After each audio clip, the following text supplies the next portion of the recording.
Hey, welcome back to the Ping Pong Flake Show. My name is Chris Wong. The DC Extended Universe is still alive and well. There is not much going on at this point other than hints of things to come. It's possible that there's a Hawkman movie that is being made. Hawkman or Hawkgirl, I don't know. DanielRPK actually put out a little picture of Hawkman and Hawkgirl, and we don't know whichever it is going to be. But it looks like they're going to have a little bit of that possibly. And that was already teased way back when, I forgot who, maybe it was Jeremy Conrad who actually posted about that, but it looks like it's something like that is definitely happening. So the road to the future is still being paved, and that we can be all happy for all you DC comic nerds out there, DC fans.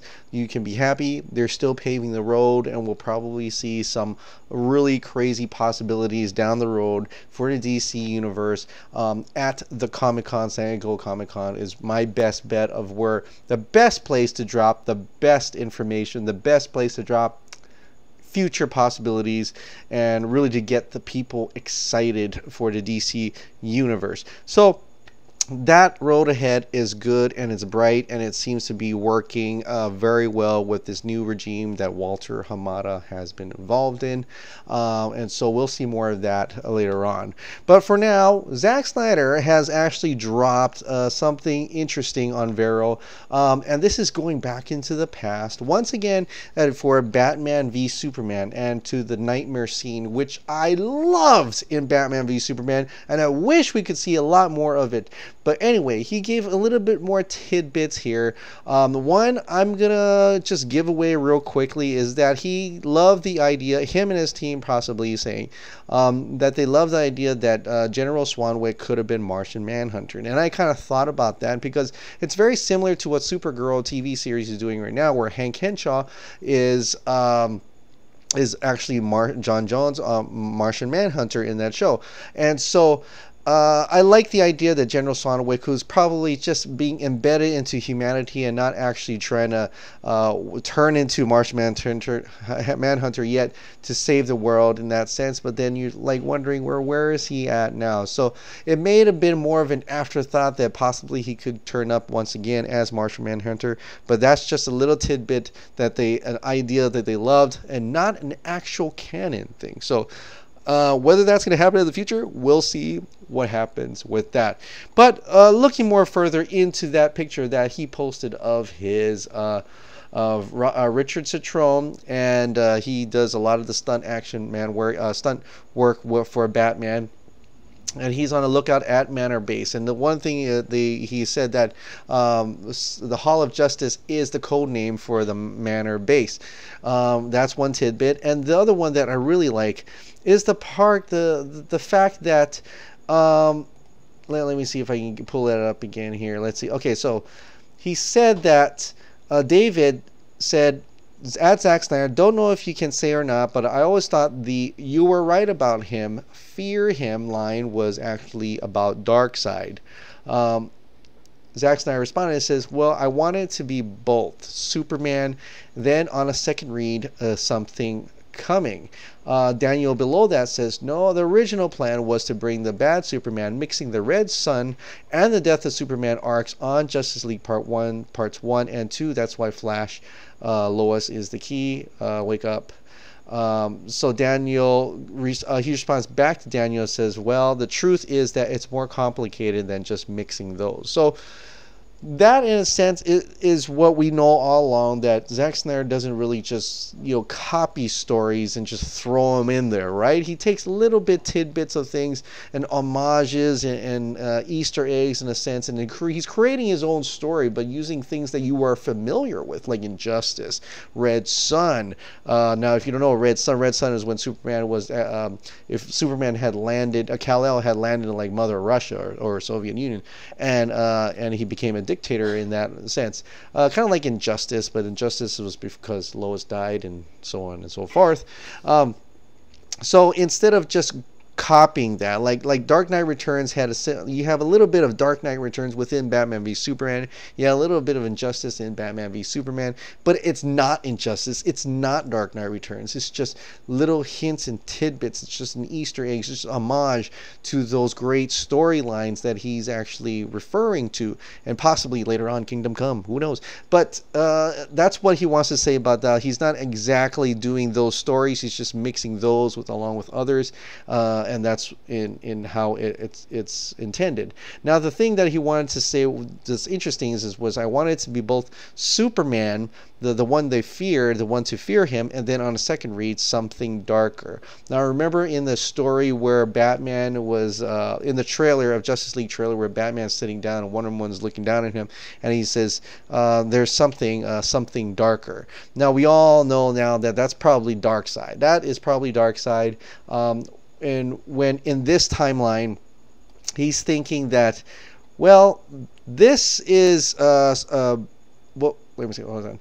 So, in this sense, is that in that time where Flash comes through and he tells Bruce that he might have been thinking, Bruce might have been thinking Superman at that time. But as you know, the time goes on and it gets to that Nightmare of the Future scene, is that when Batman thinks back to that time where he says fear him and realizes that is actually Darkseid he should be fearing.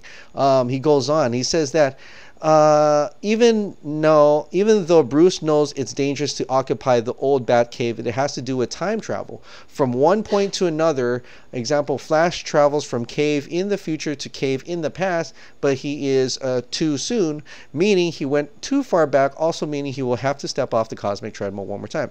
That means later on in this 5-part art storyline, we could have saw the other side of that cosmic treadmill, where he goes into the right time, right? He goes to that time to tell them too soon, but then our viewpoint is back with Flash coming out, going back to the exact time, to the mission that he was intended.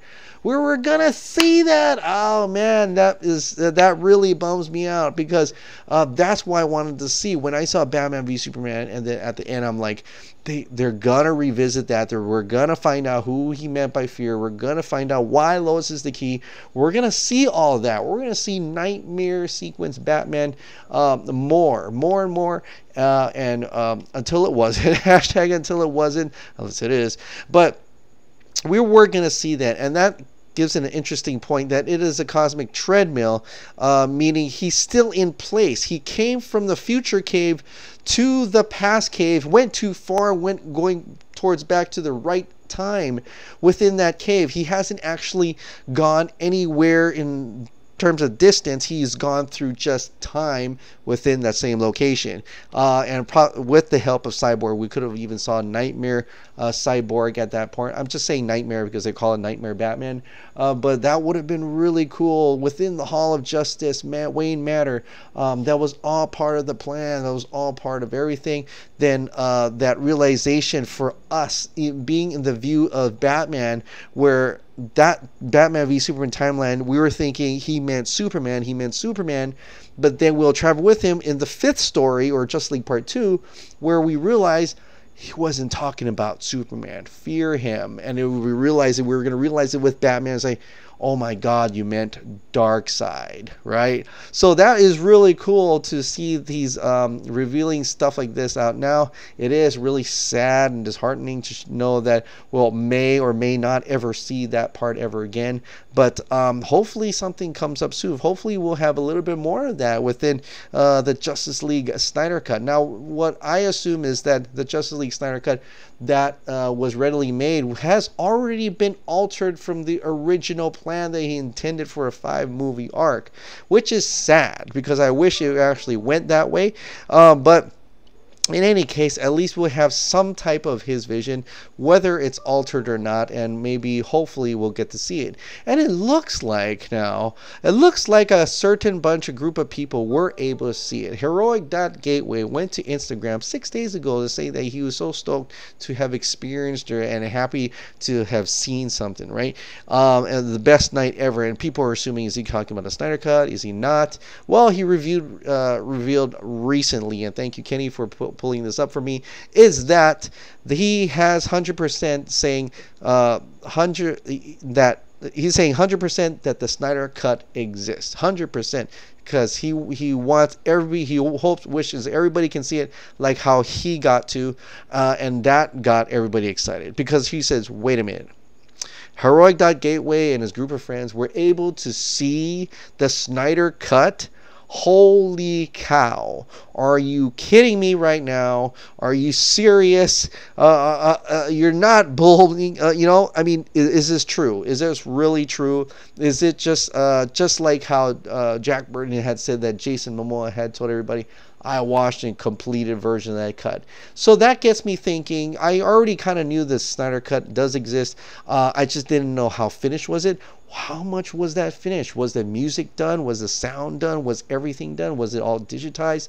What does complete actually mean? And for this group of people to have got a private screening of it, that is amazing. If they are right, if this is legit, man, are we in for something? This is not about what is out there now, if it's out there. It's about how we're going to get it and when are we going to get it, right? So I've been talking about this all along, but just that little tidbit gave me a little bit more hope into knowing that there is a cut out there. Maybe they're screening it, trying to test to see how people are reacting to that, or whether to release that or not, how is it affected.